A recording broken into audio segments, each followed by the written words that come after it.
வணக்கம். தேசம் சிறப்பு செய்திகளுக்காக நான் உங்கள் ரேவதி குணாலர். ஏகே அன்பா பாபர் கடை திறப்பு விழா கண்டது. தத்து ஸ்ரீ விமல் சுகுமாரன் திருக்கரங்களால் ரிப்பன் வெட்டி கொண்டாடப்பட்டது. 30 ஆண்டுகள் முடித்திருத்தும் சலூன் கடைகள் வேலை செய்த அனுபவம்.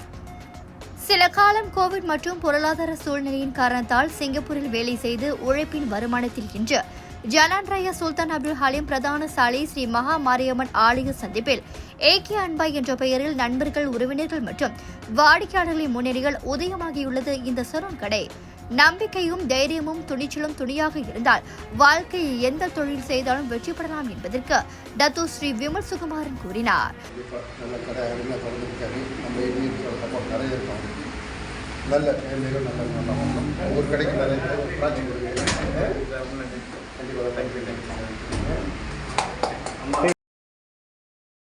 வேகம், விவேகம், விடாமுயற்சி இது ஒரு தாரகமுந்திர சொல் என்பதால் வெற்றி ஒன்றே தனது லட்சியம் என்பதோடு இத்துறைகள் நிறைவை புதிய ஆண் பெண் முகவர்களுக்கு பயிற்சி கொடுத்து வரும் திட்டத்திலும் தாம் இருப்பதாக அன்பழகன் கூறினார். நிறைய மலேசியன் முடிவெட்டி இருக்காங்க. நாங்களாம் ஊரால் இருக்காங்க, சொந்தமாக செஞ்சுக்கிட்டு இருக்கோம். சில பேர் தொழிலே தெரியாமல் நிறைய பேர் எடுத்து வச்சு 50 கடை 60 கடை 100 கடை தொடர்ந்து இருக்காங்க. எங்களுக்கு இப்போ அதனால பாதிப்பும் இருக்கு. அதனால ஊரால் இருக்கிறது எங்களுக்கு பாதிப்பு. ஏன்னா இவங்களும் பழக்கிறதுக்கு கஷ்டமா இருக்கு. ஆனால் இந்த ரொம்ப ஒரேடியாக 100 கடை 200 கடை திறக்கிறத விட்டுட்டு எப்படி கொஞ்சம் குறைச்சி எங்களுக்கும் கொஞ்சம் வாய்ப்பு கொடுத்தாங்கன்னா நல்லா சிறப்பாக இருக்கும். இந்த திறப்பு விழாவில் கலந்து கொண்ட அனைவரும் வாழ்த்தி உற்சாகம் கொடுத்தனர். இன்று துவக்கம், நாளை சரித்திரம், தொடர்ந்து சாதனையோடு சமுதாயத்திற்கும் தான் சேவை செய்ய உதவும் அவர் நினைவுறுத்தினார். முதல்ல வாழ்த்துக்கள் சொல்லிக்கிறோம். அவர் மென்மேலும் நல்லா வெற்றி பெற சிறப்பான முறையில் வரதுக்கு ஆண்டவரை பிரார்த்திக்கிறோம். வாழ்த்துக்கள் என்ன வாழ்த்துக்கள் சொல்லி தம்பிக்கு வாழ்த்து சொல்லுவோம்.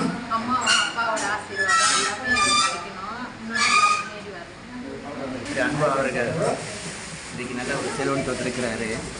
அவருக்கு வாழ்த்துக்களோட ரொம்ப அருமையான முறையில் அவர் அமைச்சிருக்கிற எலிவேஷன் பண்ணி எல்லாம் லேட்டஸ்ட் சிங்கப்பூர் ஸ்டைலில் இருக்குது. அவருக்கு வாழ்த்து கூறி எல்லாம் ஆதரவு கொடுக்குமாறு நீங்கள் பணிபுரிந்து கேட்டுக்கொள்கிறேன். இத்துடன் இன்றைய செய்திகள் நிறைவடைகின்றன. மேலும் பல ஆன்மீக செய்திகளை தெரிந்து கொள்ள தேசம் டிவி மலேசியா யூடியூப், டிக்டாக் மற்றும் இதர சமூக வலைத்தளங்களை பின்தொடருங்கள். உங்களிடமிருந்து விடைபெறுவது நான் உங்கள் ரேவதி குணாலன். மக்களோடு தேசம், தேசத்தோடு மக்கள். நன்றி, வணக்கம். ஒரு வீட்டுக்கு ஒரு பட்டதாரி எனும் நிலை போய் ஒரு வீட்டுக்கு பல மருத்துவர்களை உருவாக்கும் நடவடிக்கையில் இறங்கியுள்ளது எய்ம்ஸ் பல்கலைக்கழகம். இந்திய மாணவர்களின் எதிர்காலத்திற்கு அடித்தளம் அமைக்கும் எய்ம்ஸ் பல்கலைக்கழகம் MIED வழி மாணவர்களின் பொருளாதார பிரச்சனையை கல்வி உபகார சம்பளம், கல்வி கடனுதவி மூலம் தீர்த்து வைக்கிறது. எய்ம்ஸ் பல்கலைக்கழகம் தரத்தில் உயர்ந்தது, போதனைகள் சிறந்தது, மாணவர்களுக்கு நிலையானது. இன்று நாடுங்கள் எய்ம்ஸ் பல்கலைக்கழகம்.